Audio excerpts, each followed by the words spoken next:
welcome to Movies, Munchies, and Moscato. I am Rhonda. And I am Rochelle. And we are just a couple of friends who love movies, television, and wine. So if that is something that interests you, please stick around and subscribe so you don't miss an episode.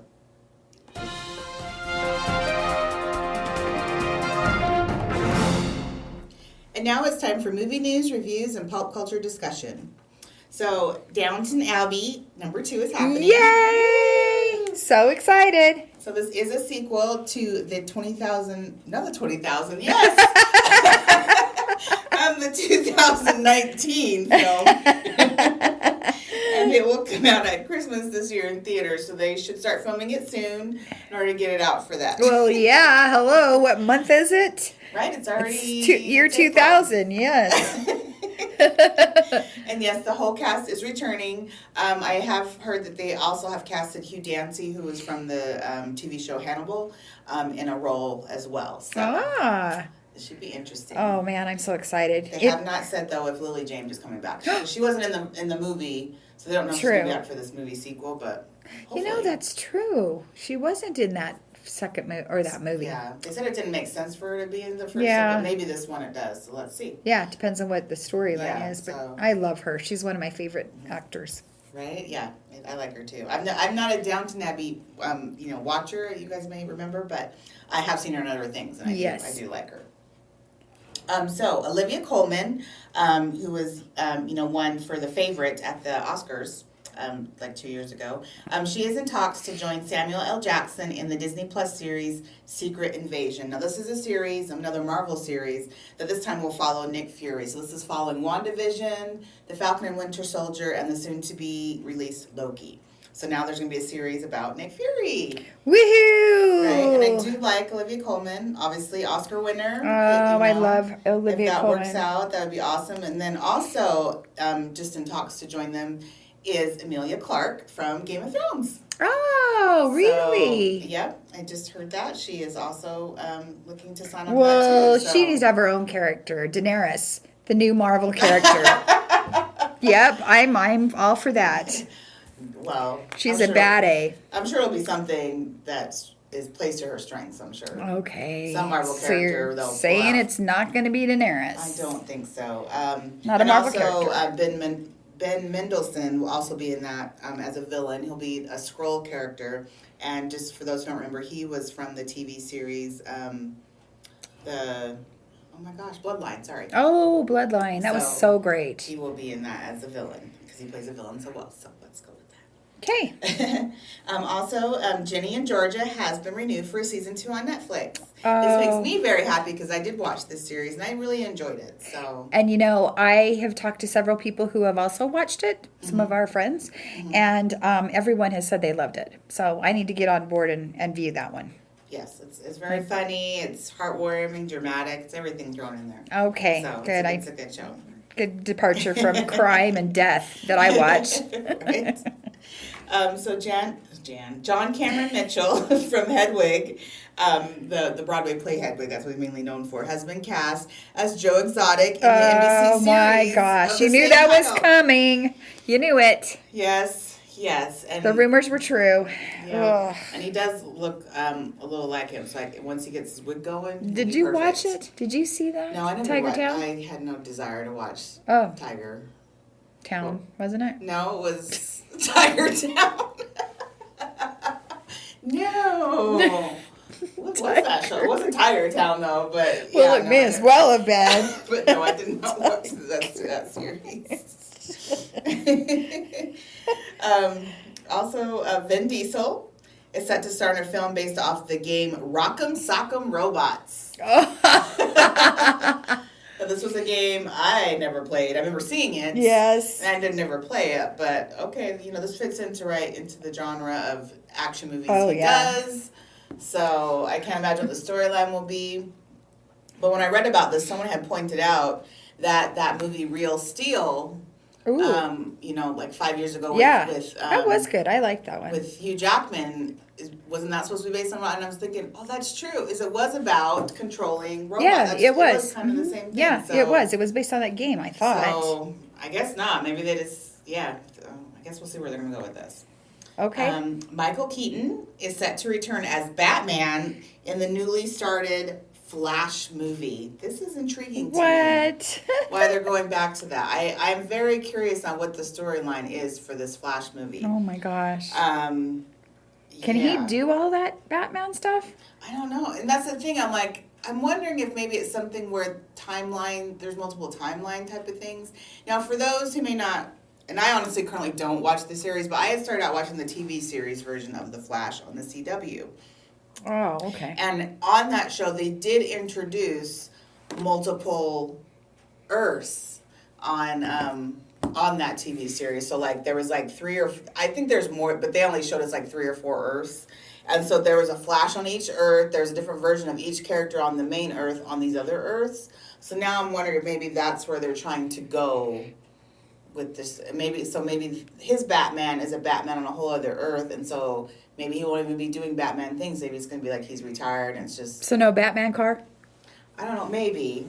No Batman helicopter? I'm very curious. If it ends up being that other people are cast as well as Batman, like maybe other people, then I'll be like, okay, that's obviously what they're doing. That would be crazy. Yeah, That's a that'd concept. be cool, but it would be... Hollywood is busy. Wow. Right? Coming up with all sorts of weird stuff. That might be cool, though, if you had all the different people who played Batman. Mm-hmm. They come about. Yeah, I think so. And you know what? Then, what's his teeth could play. He could be in something.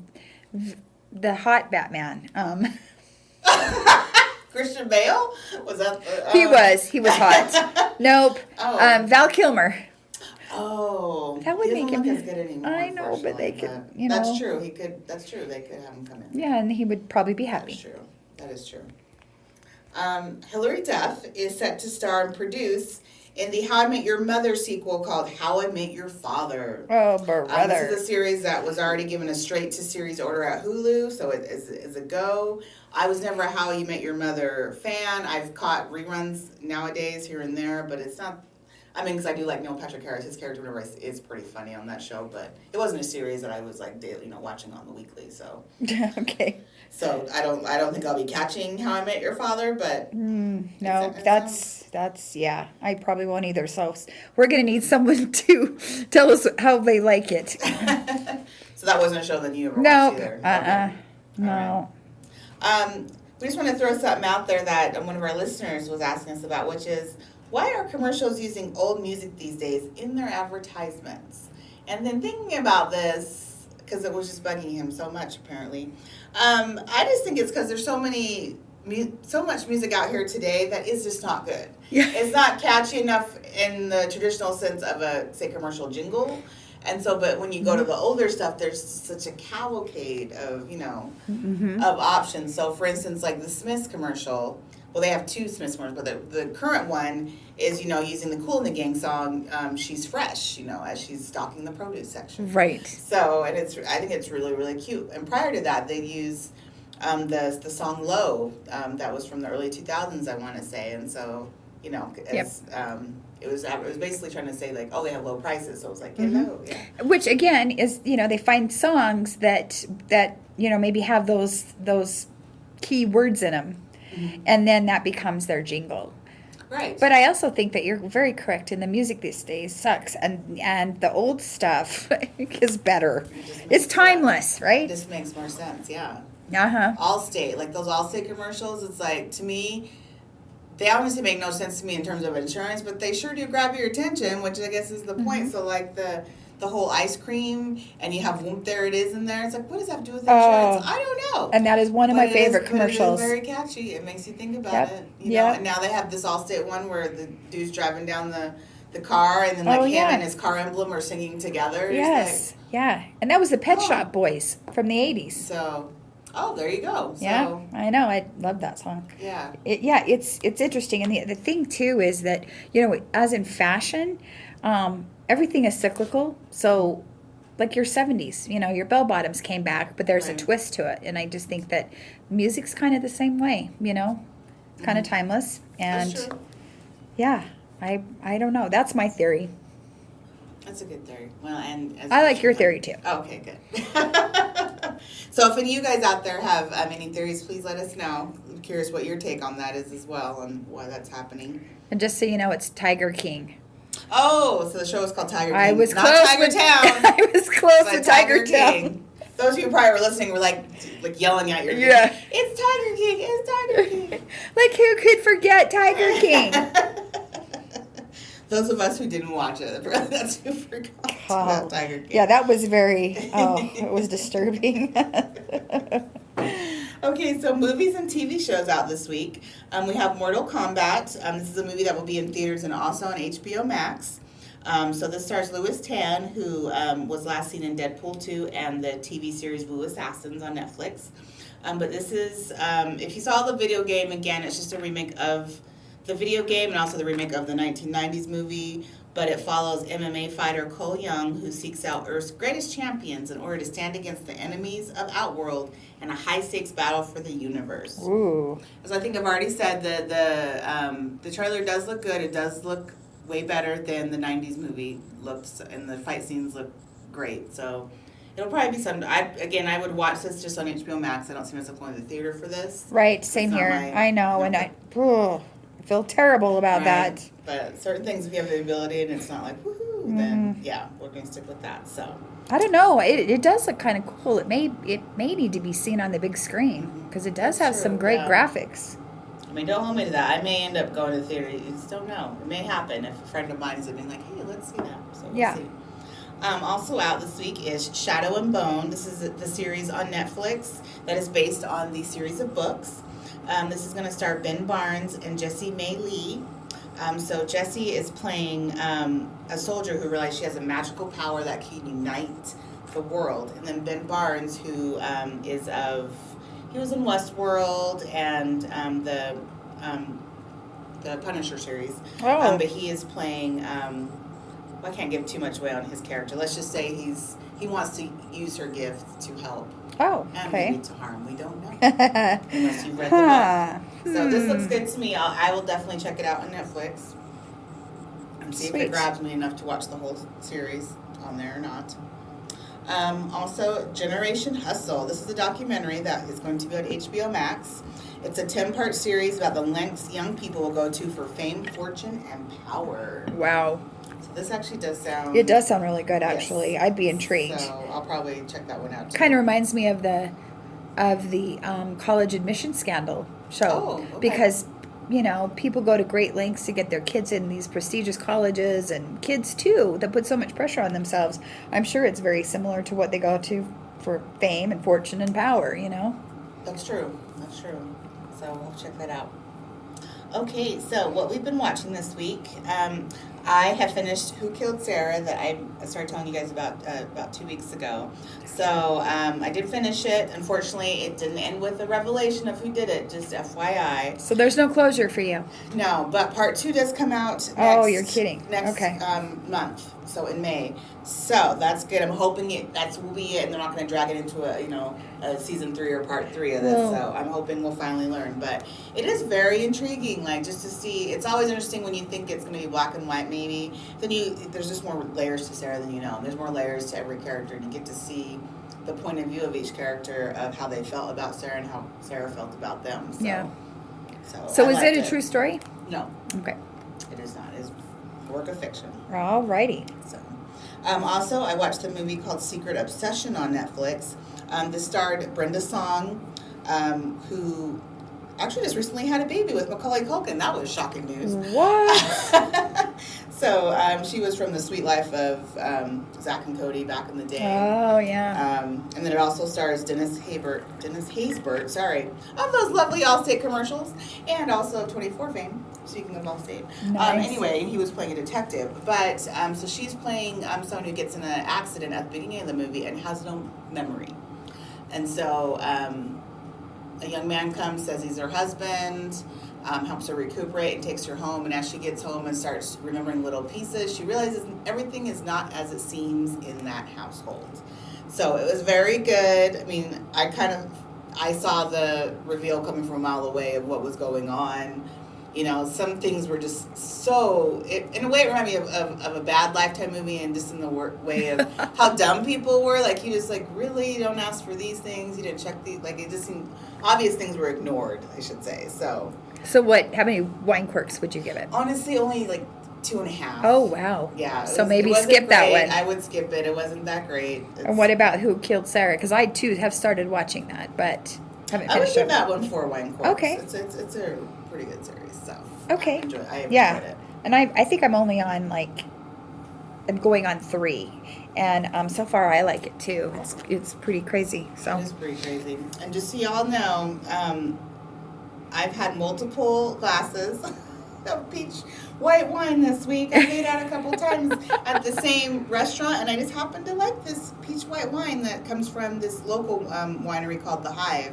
It was very good. So all in all, I had 4 glasses of that this week. And it's peach wine? What's it called, though? Just peach wine? It's actually called the peach wine from The Hive Winery. That's what it was on the menu. So okay. That's what I've drank. So. All right. Yes, very good. Okay. Well, and what I've been watching, sort of, I don't know if I've mentioned this before, but since we're on the Olivia Colman kick, on Netflix there's a show called Broadchurch, and I don't think that the title just leaps out at you. It just, I don't know, if I hadn't heard from somebody else that it was a good show to watch, that I probably wouldn't have, because it's not one that caught my eye. But this is a really great, great series. There are 3 seasons and 24 episodes. And Olivia Colman, obviously, she's, up for an Oscar for being in The Father, and also The Crown. I think, did she win? No. Did she win for The Crown? No. Golden Globes? No. Anyway, so she plays a detective along with David Tennant, who was in Harry Potter 4, and The Bad Samaritan. I didn't see that one. He was also in one of my lovely series called Jessica Jones on Netflix. Yeah, that's right. Okay. So anyway, he's really great. He also plays a detective, and it's about this mysterious murder of a young boy, and it literally rips apart this little English town where everybody knows everyone. And I am telling you, it's one of those where you think, how could this go 3 seasons with 24 episodes? And it was good. I highly recommend it. I liked it a lot. Again, it's called Broadchurch, and I watched it with subtitles only because their brogues were so strong that it was hard for me to kind of make out what they were saying sometimes. So if you put those on, you're good to go. Okay. The other one was a documentary, and it's called Echo in the Canyon. And this is a documentary about the 1960s, Laurel Canyon, just outside of LA. So it celebrates the popular music that came out of Laurel Canyon during that time. From 1965 to 1967, all these bands came to LA to emulate the Beatles. And Laurel Canyon was this hotbed of activity where they would all come and they would create all these different collaborations of music. And it's pretty much what put the stamp on American pop music today. Jacob Dylan, who was Bob Dylan's son, he actually takes us through this whole era and kind of narrates it and explores the Laurel Canyon scene. There's some really great candid conversations and performances from the Beach Boys, like Brian Wilson and Michelle Phillips from the Mamas and the Papas, Stephen Stills from Buffalo Springfield, David Crosby, Tom Petty, Jackson Brown, and then they talked to Beck and Fiona Apple, Cat Power, and Spector, and Norah Jones, because they were all, their music really comes from and was inspired from Laurel Canyon, from all these bands. It was just it's just crazy that's kind of where it was centered. Yeah, that is. Yeah. So anyway, it's a great documentary. So if you're into documentaries like I am, I would give this one a look. And again, that's on Netflix. Oh, okay, cool. And what did you consume? Oh, I consumed a lot.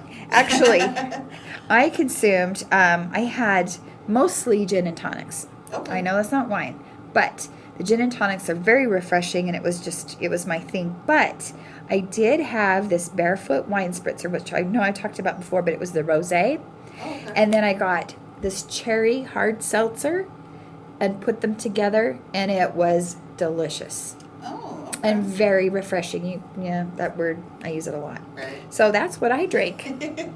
We use it a lot because that's the kind of drinks you like, so that's okay. That's right.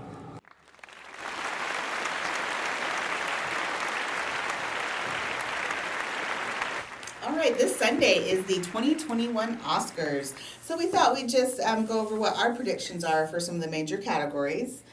So for Best Picture, I am going with Promising Young Woman as the winner. Oh, wow. Are I know. you? I mean, it's probably highly unlikely in terms of stats of what if it'll get it, but yes, I've just heard such good things about it. I still want to watch it. I've just been hesitating paying to watch it, but Right. yes, I just heard really good things about it.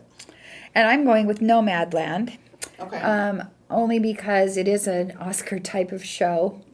Kind of a yawner, but it's still really good. And Frances McDormand, she's just an amazing actress. The last award show, what was that? The Golden Globes or the SAG Awards. The SAG Awards, they cleaned up there. So That's true. anyway, So, yeah, it's kind of probably interesting. But I'm going to go with Nomadland.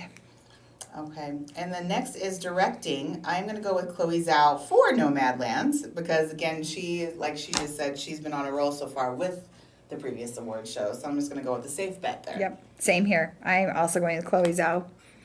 So also next is actress in a leading role. I am picking Andra Day for the United States versus Billie Holiday. So I'm going to go with what Rochelle was saying earlier, is that she's been the main winner going forward, although I do believe the SAG Awards Viola Davis won for Ma Rainey, so it's possible she could take it, but I'm thinking Andra Day. I think you're right. Although I do have down Frances McDormand for Nomadland, but yeah, I'm thinking Andra Day too. So I guess I can't pick two. No. If I could pick two, it'd be those two. So you do Andra Day and I'll do Frances McDormand. Okay. Although I think you're going to win. It's a plan. Then for actor in a leading role, I am going with Chadwick Boseman for Ma Rainey's Black Bottom, again because he has had, he's been on a roll so far. And I think that everyone just loves this movie. I've yet to see it yet, but everyone just loves him in this movie, and it's just a good, thank you to someone who's no longer with us. Yeah, okay. I'm going to go with Anthony Hopkins for The Father. Oh, okay. Right. I think he did pretty well at the SAG Awards as well.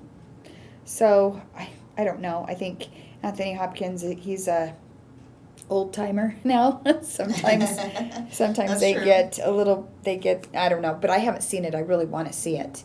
So I'm going to go with Anthony Hopkins. Okay. Next is actress in a supporting role, and I'm going to go a little different here and go with Maria Baklova from Borat. Oh. So there's always those times. This is the category, in my opinion, that they do sometimes go like out of the box into a whole different road in terms of do it someone that's in comedy. It's very rare, I know, but I'm going to say she did win at the Golden Globes. So it is. I think it's a good possibility. So yes, I'm going to throw caution to the wind and say Maria's going to take it. Okay, well, and I'm going to go with Glenn Close. Okay. For Hillbilly Elegy.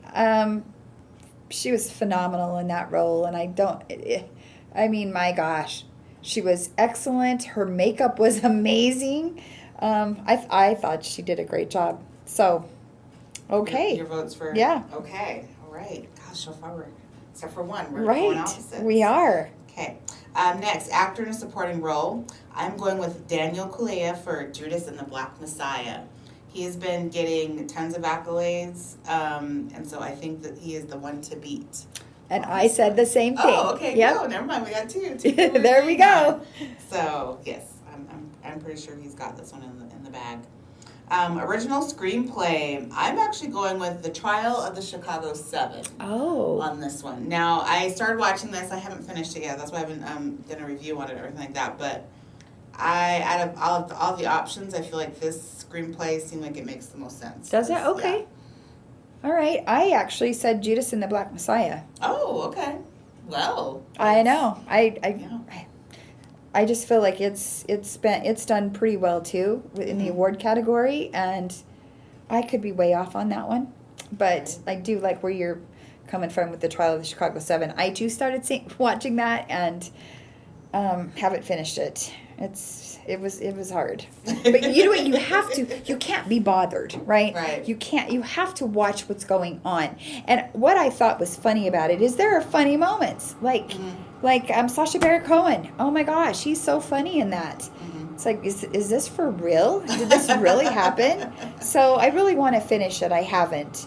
Just because, again, you can't be interrupted. You really need to watch what's going on. And it is like a 2.5-hour film, so you gotta make sure you have that length of time to devote to it. Right. Next is adapted screenplay. I'm going with One Night in Miami on this one. Oh. I did enjoy the show. I felt for as talky as it was very well done and well written in my opinion. So wow, I'm going with that. Awesome. I'm going to stick with the father. Okay. All right. So yeah, I don't know why. I just feel like I who knows? I don't know. I couldn't even intellectually tell you why. So okay, no problem. So animated feature. I'm going with the movie Soul. Me too. Woohoo! Yep. I just feel like this movie is great. Out of all the options, I feel like this is the one that should take it. So. Yeah. Have you seen it? Again, this is when I started. Oh. You know, I'm not usually the person that stops and starts. I don't know what my deal has been lately, but I've been doing that, and I need to stop it and just finish.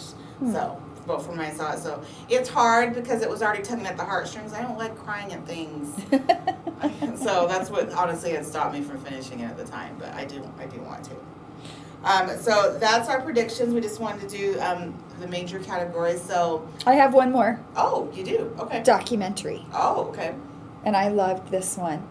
My Octopus is a Teacher. Oh, okay. My Octopus Teacher. That's what it is. Oh, okay. Not is a teacher. Just we won't put in a is and a. It's just My Octopus Teacher. Oh, okay. If you haven't seen this, it's so good. It is so heartwarming and made me cry. Of course, I'm an animal lover, but who knew? I mean, it got 100% Rotten Tomatoes. Oh, okay. It's really good, and I believe it's on Netflix, so watch that. But I'm going with that one. Okay, awesome. Guys, let us know if you have any predictions you want to throw out there, and then we'll see who's the winner in our next podcast.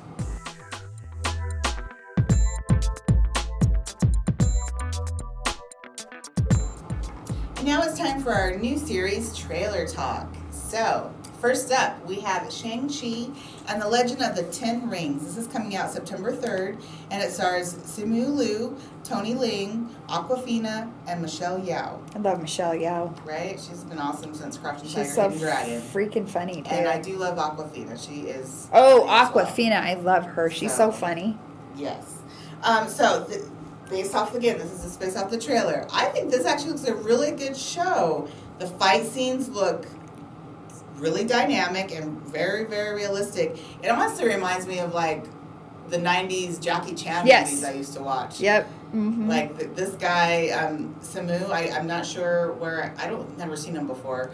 And so I think it's going to be a really good show. I mean, it was just a teaser trailer, so it doesn't really show you much about what the story is from what I can see, other than he needs to fight to maybe get out of a gang or maybe something like that, or survival of our universe. So, but yes, I thought this looks very good. I would see this based off of that. And my thought was, I too thought it looked really good. I am not a big martial arts movie fan. Never really have been. But I'm super intrigued. I think it looks amazing, and obviously the graphics look amazing. So that's true. It looked like it had some animation along with some real life. Oh yeah, for sure. Going in there.